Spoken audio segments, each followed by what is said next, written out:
So my name is Matthew, I'm 25, and I was diagnosed 2 years ago with Lyme disease. Before Lyme, I was an incredibly active person. I did a lot of traveling out of the country. I was also doing distance longboarding. I would go out and do 60-mile longboard rides. I was very active in sports, and I was also very active in my job. Early on, when we started to realize that there were things going on, I would notice that I would get incredibly fatigued from normal things, but it would take me out.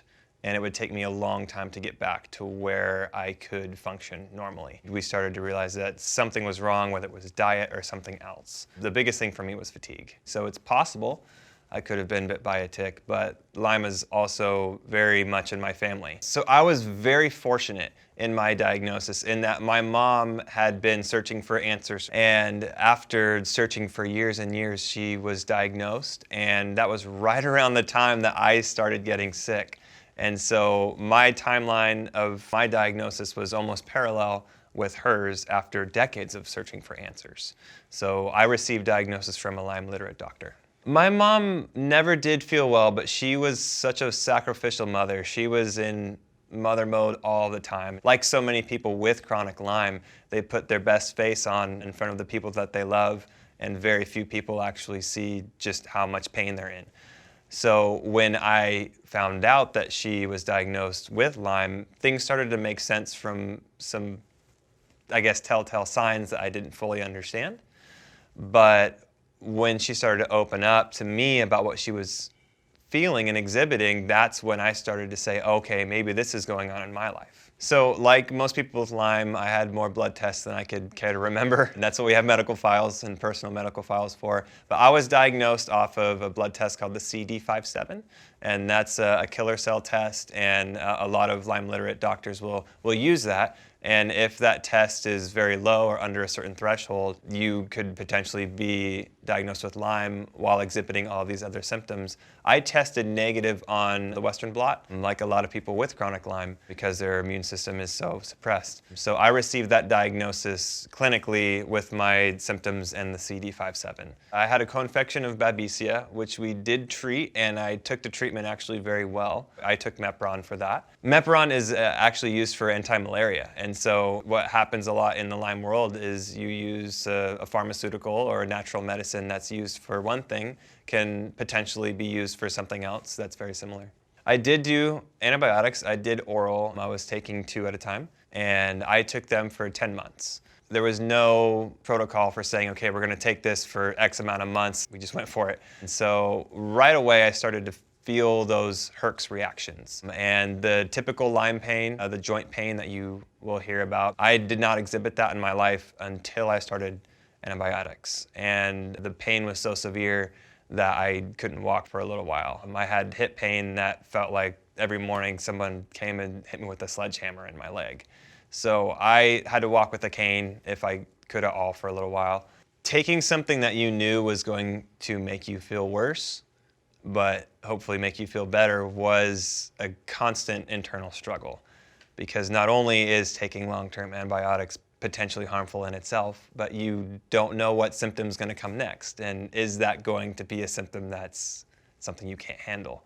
So there's an emotional and a psychological battle that goes on when you're taking long-term antibiotics, or really anything that you know is going to make you feel terrible. I've taken several herbals, some tinctures, and a horde of supplements. And so it's definitely been not just one thing at a time. It's been a barrage of things. A handful of supplements in the morning and a handful of supplements at night, with tinctures throughout the day, separated away from food, some with food. Your whole life is on a schedule when you are in treatment for Lyme. The detox is incredibly important. So I did dry brushing, I did Epsom salt baths, and some people, it really helps them. Some people don't tolerate them very well. I don't really know if it was beneficial for me, but it's like I tell some people, you take a multivitamin in the morning, and by 2 p.m. in the afternoon, you don't feel like Superman. There are some things that you do that just help your body, and you know it's helping. You may not feel it right away. And I think that those were some of the things that I did that were kind of like that multivitamin effect. Dry brushing, basically the way that it works is you get a dry brush, and it's made out of boar hair. and you just rub your skin and just kind of lightly, and you do it in certain strokes. And what that's designed to do is to kind of encourage your skin cells to be drawing those toxins out. There's a lot of different uses for it. And then the Epsom salt baths is just kind of that same thing to draw those toxins out of the skin. Those were things that I kind of did when I felt like I needed it. Anytime that I started to feel ill, I would kind of go to my box of detox things. What can I do? Whether it's taking a glutathione, or I'll try dry brushing. In my house, we say feeling toxic. If you're feeling toxic, you reach for the detox. It's when all of your symptoms kind of show up at once. For me, my nausea would hit, I'd feel very lightheaded, get that vertigo going, feel very out of it, like you're in a dream, and just that feeling of unwell, kind of when you have that fever coming on from a flu and you're thinking, okay, did I have something that I eat not land well? Just kind of that feeling, and then on an increased scale, and it might come out of nowhere. I had to make big dietary lifestyle changes in that sense. I already ate kind of healthy, but I'd eat some fast food and carb heavy, salt heavy. I'm still heavy on the salt. That's still a sin, but I've moved over to as much fresh ingredients as much as possible, more fresh food. About 3 or 4 times a week, I make a fruit and vegetable smoothie, and just eating a lot of good meats, fruits and vegetables. And I've gone gluten-free, and that's seemed to really help with my gut issues. A lot less of the stomach issues have come out of that, and that's something that you have to be committed to. It's tedious, but I think it was really beneficial for me. Almost seems like all Lyme treatment is experimental in some sense. There's no one-size-fits-all Lyme treatment for every one person. But once we started the antibiotics and we started all the treatment, I fell pretty quick into my symptoms. My brain fog, which is that feeling of just being totally out of it and in a dream, and sometimes being unable to talk, just hit a new level. And I would be in a conversation with someone and I would just completely blank. I remember one time I hit this moment of pure amnesia. I was playing music with some friends on stage and I completely blanked. I didn't know who I was, didn't know where I was, didn't know what I was doing. And I looked down at my guitar and I couldn't comprehend what this thing was. And it slowly came back after about 60 seconds, 90 seconds. I remembered G chord. Okay, I'll just play the G chord. And it came back. And it was a really scary experience because I thought, what if that happens while I'm driving? Really, the only thing that I found that helped me deal with chronic fatigue levels was just monitoring myself and reading my body and knowing if I do this much more, I'm going to regret it. I'm going to go over the edge.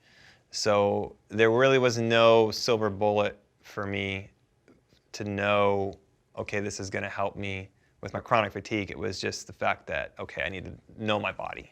Joint and muscle pain, pretty much the same story. If I did a lot of activity, I would feel a lot of pain. But interestingly enough, if I did the opposite, I would feel a lot of pain. If I just laid up in bed for 2 or 3 days, man, I would be in pain. And so it's almost like my Lyme journey has been this balance of I can't do too much because I'll hurt, or I can't do nothing, or I'll feel like a zombie. And so that middle ground has been this sort of bullseye I've been trying to hit for my whole Lyme journey, and it's a tough thing to hit. For me, sleep is a mystery. I will have good hours for months at a time and not really feel refreshing. When people tell me, oh, I just had a great night's sleep last night, I'm like, tell me, what does that feel like for you? I don't know what that means. So for me, sleep is one of those things where if I don't have it, I feel sick. If I have it, I feel less sick. But there's no real magic thing for me. And when I get around people my age who are able to stay out late, partying with friends, or just living an active lifestyle, getting 4 hours of sleep, going to work and grinding, I couldn't imagine what that would feel like if I did that. And that makes me feel like less of a person. If I have struggles with that, I don't feel like I'm adequate. It's not the case, but that's what it feels like. Gut issues is a constant thing. Before and especially during antibiotics, I've always had just weird things with my gut, but especially during the antibiotics, obviously you're balancing that with probiotics. I've also noticed one of the things that's helped me with my gut issues is changing my diet. It really has been huge for me. Headaches was a constant battle. I would have week-long migraines that would come and go, and If I could put a scale of 1 to 10, they could hover around a 6 or a 7 for days at a time. I started seeing a doctor who's in NUCA, and it works on the atlas bone, and it helps correcting your atlas bone. And since starting that, as well as with the other things, my headaches are down to about 1 or 2 days a month. For me, it is a constant battle of saying, okay, well, this symptom is active right now, and so let's deal with that, or this symptom's active right now. But I notice that everything seems to come in waves all together. There's a constant symptom always, and that's my brain fog, that never fully goes away, and that started when I was in junior high, and it has never left. It will get worse, and it will get better, but it will never leave. Now that I'm on the other end of a lot of the treatment, and I'm in a management phase where I'm still in treatment, but less intensive. I'm able to take on projects, I'm able to live life, but I do have to listen to my body, and that's what helps me manage my symptoms. Being diagnosed with Lyme was not a big emotional bomb for me. The hardest one is always, what if I never get better? And now that I'm in a management phase, now the scary question is, what if I relapse? What if I get worse again? And what if that's worse than the first time?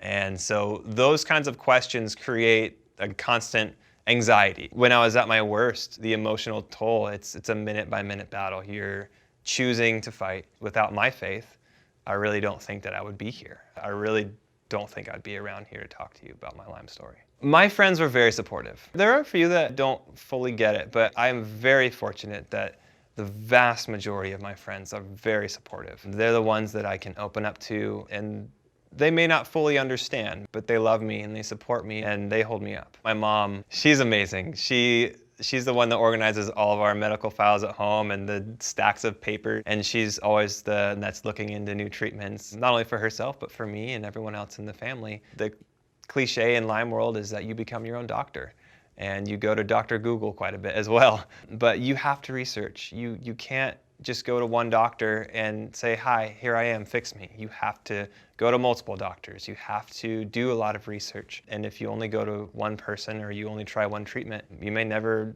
know that you have Lyme, or if you do, you may never get better. Everybody needs a battle buddy. I tell people that I have 2 churches, the church I attend and the IV room at my clinic. I've heard more stories that I can relate to that reaffirm the truth behind my Lyme story, because there are a lot of doubters out there. And there's plenty of medical doctors that will tell you you need to see a psychiatrist because it's in your head. And I've heard story after story of that. How I manage my expectations is living by a slogan that my dad introduced to me, which is 1 day at a time. You know, we live our lives 1 day at a time because that's all we have. We can't live for tomorrow, it has enough worries of its own. You know, we live for today. And so how can I get out of today the expectations that I have for today? I worry and I have anxiety about, you know, if I get married, am I going to be a husband that 3 or 4 years into my marriage is bedbound and, you know, my wife is having to take care of me? That's a fear that I have. I have to manage my expectations by whatever I can do for today. And that's putting my best foot forward, and it's just walking forward today. That's all I have. The finances behind Lyme disease are a whole other war. Just the pharmaceuticals I've taken, you're looking at about $25,000 in the last year alone. And that's not including herbal treatments, doctor appointments, and things of that nature. I've been very blessed that my insurance has actually covered some of the things like antibiotics. Most people aren't that fortunate. So for someone who finds out they have a diagnosis of Lyme and there's not money there, there's not a whole lot of hope. And that's where we're needing change. So where I am now, I am working 20 hours at my church as a youth pastor. I'm going to school full-time for digital film production, and I'm pretty active. I do need to take time down, but I spend a lot of time with my students, with junior hires and high schoolers, and I have a lot of friends. I'm right about as far as activity level as I was about 5 years ago when I first started having symptoms. But like I said, now when I go out, I have to just be doing checks. I have to make sure I'm not overdoing it, and my friends know that. I'm just taking 1 day at a time in that sense as well. What I would tell someone that just received a diagnosis at my age is that it's gonna be a battle, and it's gonna get really brutal, but you have to go through it. And it's gonna get worse before it gets better, but you can choose joy. There's gonna be long nights, and there's gonna be questions. It's gonna hurt like hell, but choose joy because we have that ability. And if you don't choose joy, you're going to lose. Unfortunately, we lose people to Lyme disease every year, and that's a tragedy. And I very well could have been one of them. I really believe that we have the power to get through this if we choose to.